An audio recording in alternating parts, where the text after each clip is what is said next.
and I call the member for Durack. Thank you, Madam Deputy Speaker. I rise today to second the motion moved by the member for Canning, which makes very clear that this Albanese Labor government has the complete wrong instincts when it comes to the Home Affairs portfolio and our national security.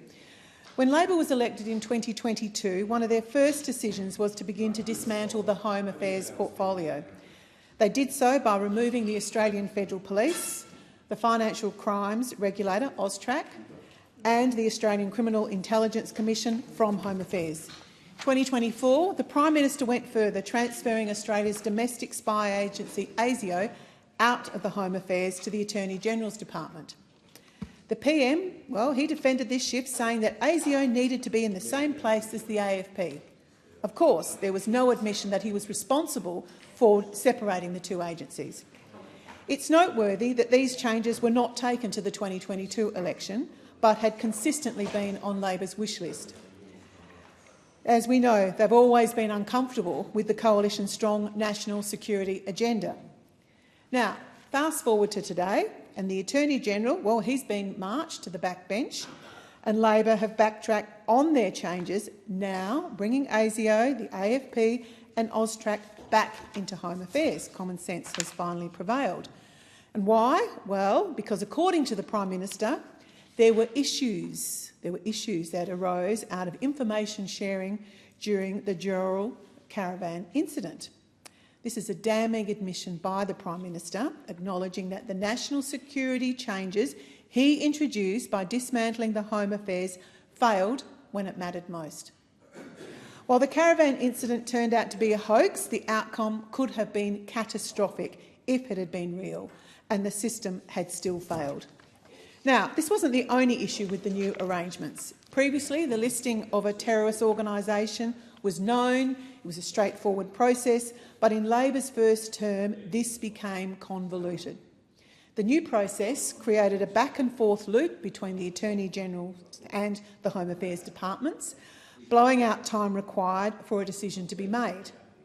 In one instance, the Minister for Home Affairs was left out completely of a terrorist relisting entirely.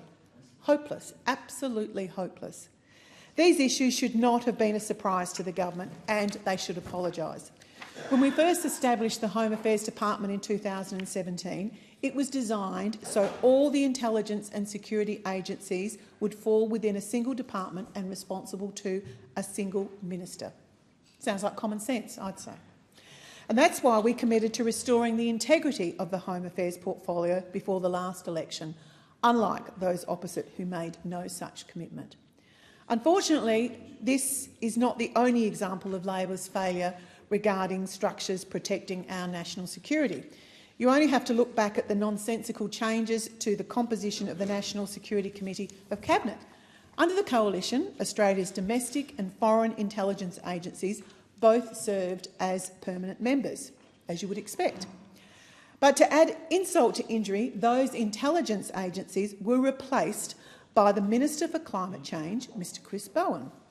Can anyone really argue that Minister Bowen has better insights into our security challenges than the heads of our intelligence agencies? Honestly, this is just nonsense. Those opposite, unfortunately, suffer from a general predisposition to oppose the Coalition's initiatives before realising we were right all along and having to backtrack.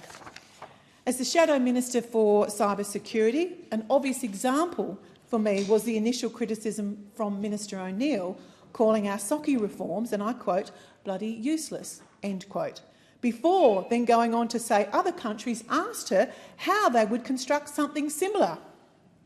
Not so useless, it would seem, Madam Deputy Speaker.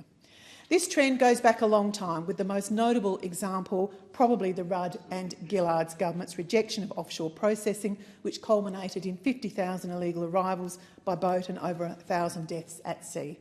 Our government, under the leadership of former Prime Ministers Abbott and Morrison as the relevant minister, cleaned up this mess successfully with Operation Sovereign Borders.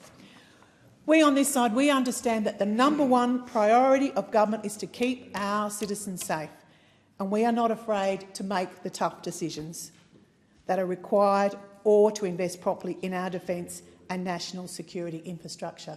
We hope this government takes national security seriously.